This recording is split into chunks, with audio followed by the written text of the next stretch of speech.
Good morning, students. Welcome to Gyan Niketan online video. This is your English teacher Manoj Kumar Verma. Today in this video I will discuss about the second chapter, Nelson Mandela, A Long Walk to Freedom, from your textbook, The First Flight.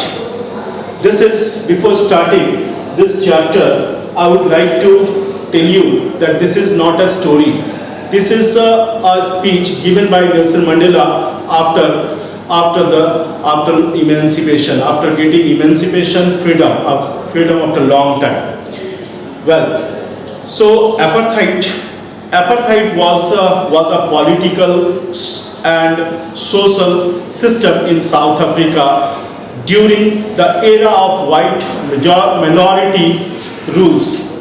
This enforced the social discrimination against the non-whites, mainly focused on the skin colors and facial or physical discrimination. This system existed in South Africa in the 20th century from 1948 till the early of 1990s. Nelson Mandela and his National Congress spent much of their time in the prison, and after the long walk they got freedom and established a non-racial democratic government. When Nelson Mandela became the president of South Africa, he delivered a speech from Pretoria, and in this speech he just addressed thousands of people around the world. In this ceremony, this is the inauguration ceremony. In this ceremony, around 140 countries, dignitaries and the leaders participated.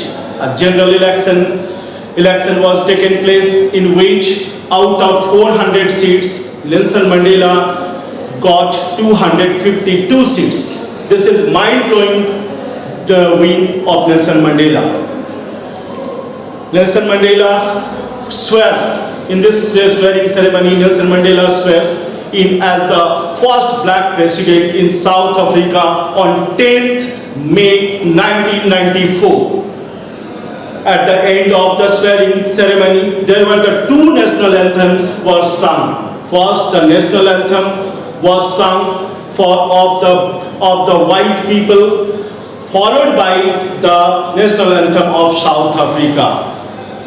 Swearing ceremony took place in a very lovely sandstone amphitheater building in Pretoria, in South Africa. He addressed the rainbow gathering with the just telling about the never again rule it to be that beautiful and wonderful experience of praise of one done by another.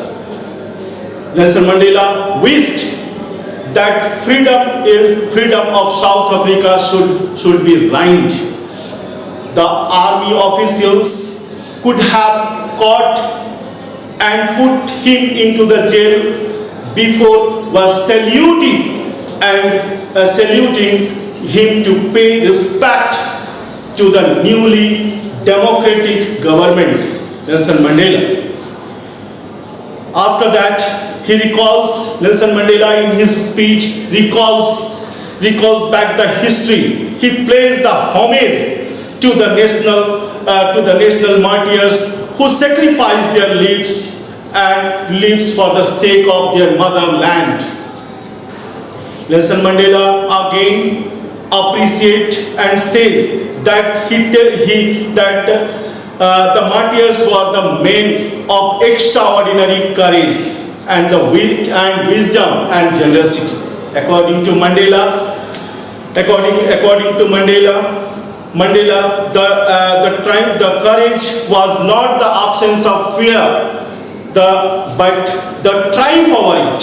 The brave man is not he who does not feel afraid, but he who conquers the fear.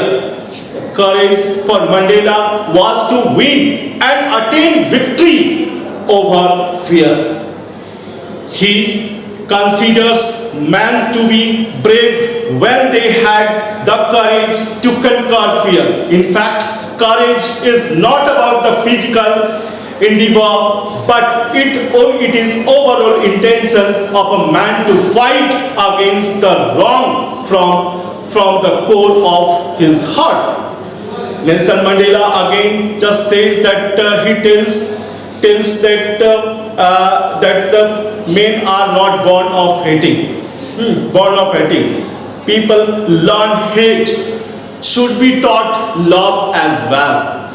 As well. Here he talks that men's goodness is a flame that can be hidden but never extinguished.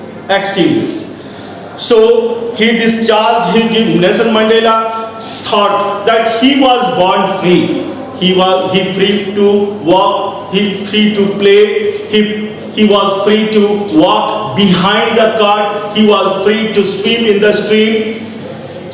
But actually this was his illusion. Later in life he came to know that real freedom has already been taken by the white people. So this is how the hunger of freedom rose in him. So to get the freedom for the people, he joined the African National Congress. Besides, he is well known. He talks about the people, about the twin obligations. About the twin obligations, there are the two obligations of a man. The first obligation to the family, obligation to the parents, obligation to wife and children. The second obligation is that obligation to the people, obligation to the country, obligation to his community.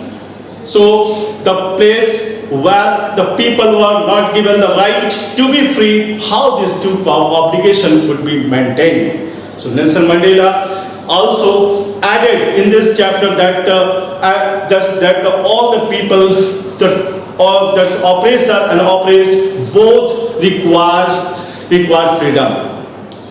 The oppressor needs the freedom of hatred, and oppressed need freedom from the oppression by the people. So I hope that I just tried my best to focus my view on overall chapter, and in the next video I will come along with the detailed story of Nelson Mandela. And thank you, dear student. Thank you very much.